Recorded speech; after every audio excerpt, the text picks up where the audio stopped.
Welcome to the video lecture. आज का जो लेक्चर है उसका टॉपिक है एस्केप वेलोसिटी। डेफिनेशन से पहले बता दूं एस्केप वेलोसिटी होता क्या है। एस्केप वेलोसिटी होता है किसी भी ऑब्जेक्ट को जब हम अर्थ सरफेस से वर्टिकली अपवर्ड्स डायरेक्शन में फेंकते हैं, है ना। मतलब उसको इतनी वेलोसिटी दे कि वो ग्रेविटेशनल पुल को ओवरकम कर दे। मतलब किसी ऑब्जेक्ट को हमने सरफेस से इस तरह से फेंका कि वो वापस अर्थ पे ना आए, उसे बोलते हैं एस्केप वेलोसिटी। तो एस्केप वेलोसिटी वो वेलोसिटी है जब हम किसी भी ऑब्जेक्ट को फेंकते हैं वो वापस अर्थ पे ना आ पाए। तो डेफिनेशन से जैसे देख रहे हैं, the minimum velocity with which a body must be projected up so as to enable it to just overcome the gravitational pull. वो क्या कर देती है, ग्रेविटेशनल पुल को ओवरकम कर देती है।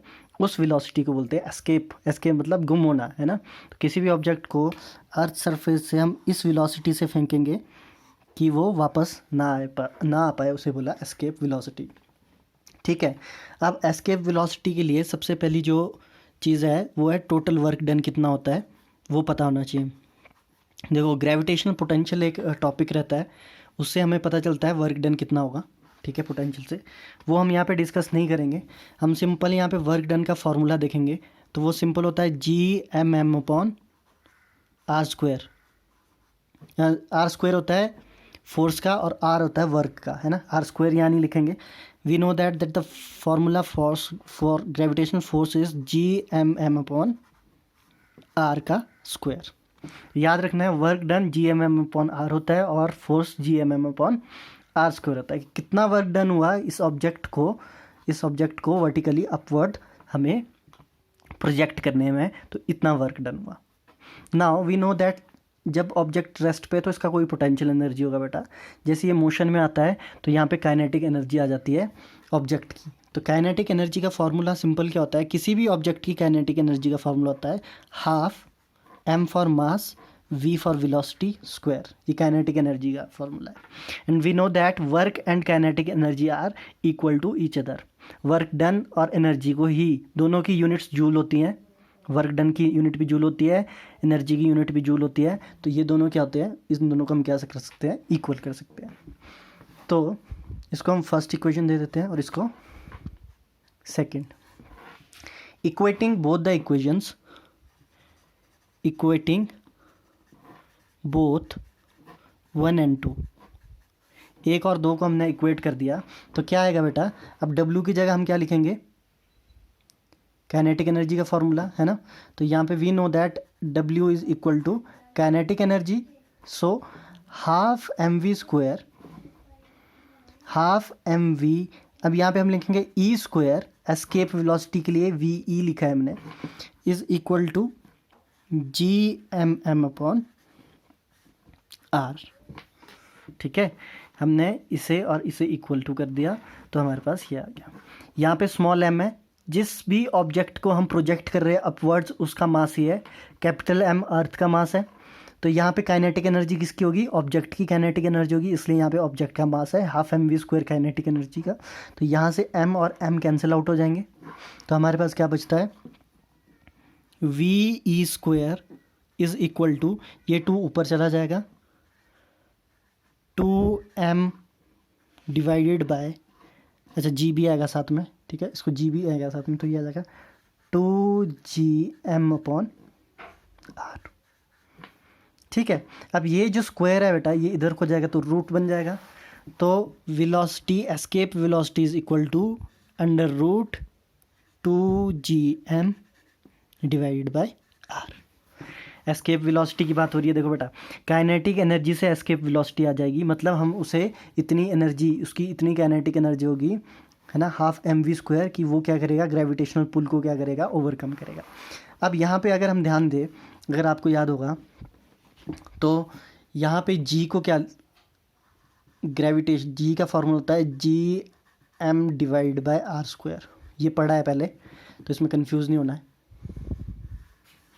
तो यहाँ से Gm क्या निकल जाएगा, Gm is equal to GR²। Simple, इस r² को इसके पास लगे तो Gm equal to GR²।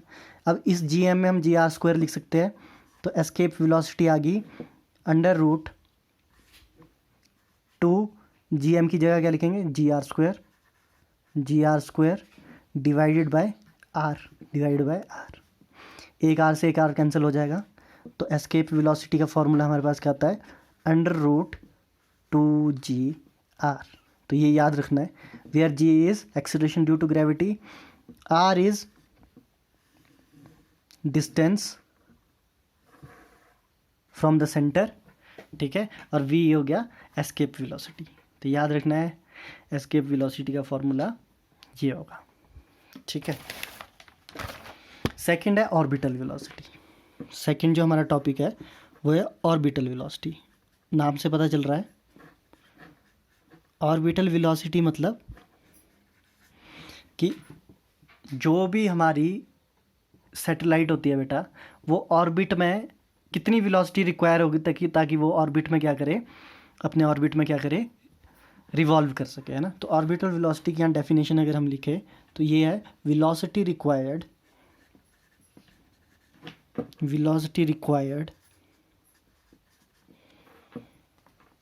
To put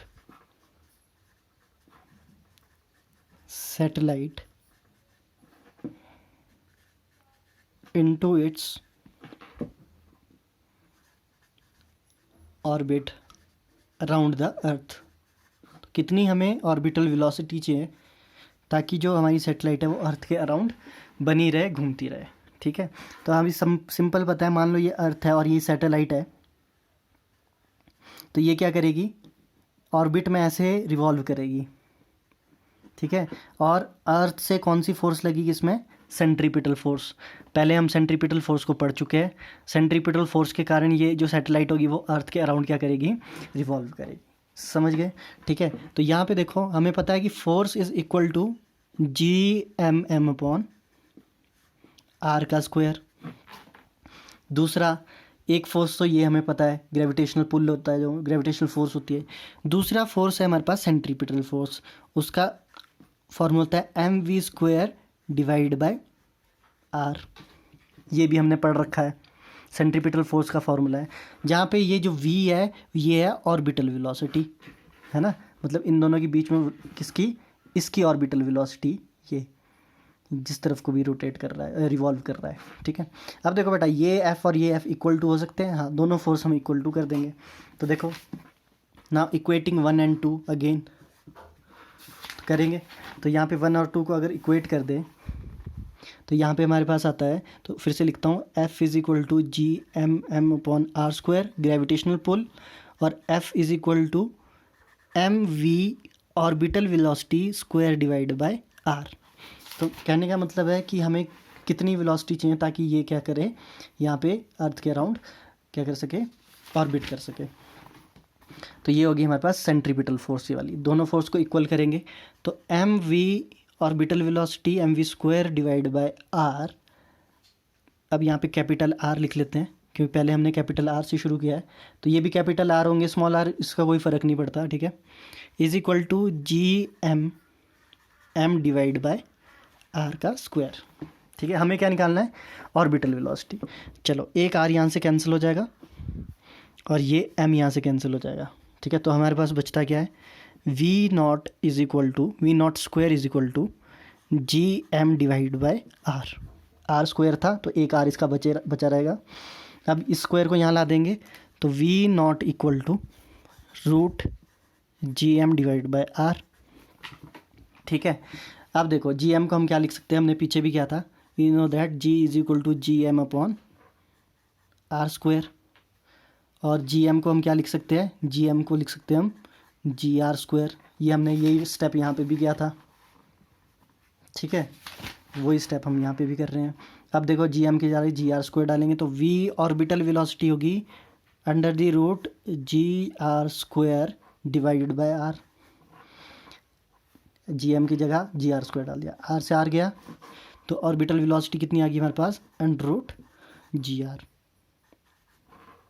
तो याद रखना है ऑर्बिटल वेलोसिटी ये और एस्केप वेलोसिटी 2GR, बस ये याद रखना है, यही काफ़ी है। ये भी याद होगा, ये भी काफ़ी है। ऑर्बिटल वेलोसिटी √GR और एस्केप वेलोसिटी √2GR, समझ गए। दोनों का अगर रिलेशन देखें तो VE is equal to under root two orbital velocity. ये भी लिख सकते हैं देखो, क्योंकि जी आर रूट जी आर क्या है हमारे पास, वी नॉट। तो this is the relation between escape velocity and orbital velocity. और अलग अलग ये फॉर्मूले हैं, ठीक है। ये ऑर्बिटल वेलोसिटी का फॉर्मूला है और ये एस्केप वेलोसिटी का फॉर्मूला है, ठीक है। ये याद रखने हैं, रिमेंबर देम।